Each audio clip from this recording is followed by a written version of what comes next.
പക്ഷെ മുകളിൽ ദൈവമുണ്ട്, വിധിയാളനായ ദൈവമുണ്ട്. അതുകൊണ്ട് ചില കുഞ്ഞുങ്ങളെയൊക്കെ നശിപ്പിക്കാൻ പോക്സോ കേസ് ഇപ്പൊ നാടും കൂടി കൂടുന്നുണ്ടേ.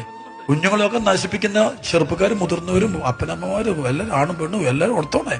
മുകളിലൊരു ദൈവമുണ്ട്, നീതിമാനായ ദൈവം, വിധിയാളൻ ദൈവം വരും. ന്യായാധിപന്മാരുടെ മുകളിലുള്ള ന്യായാധിപൻ. ഇവിടെ രണ്ടുപേരും ന്യായാധിപന്മാരാ, രണ്ട് ജഡ്ജിമാരാ. പക്ഷെ അവരെ വിധിക്കുന്ന ഒരു ന്യായാധിപനുണ്ട്. കോടതി മുറിയിലൊക്കെ ഇരിക്കുന്നവരൊക്കെ ഓർത്തണം, അഡ്വക്കേറ്റുമാരും മറ്റുള്ളവരൊക്കെ, അവരെ വിധിക്കുന്ന ഒരു ദൈവമുണ്ട്. കാശിന് വേണ്ടി അങ്ങോട്ടും ഇങ്ങോട്ടും മറിയുമ്പോൾ ഓർത്തോണം, ഇവരെ വിധിക്കുന്ന ഒരു ദൈവമുണ്ട്.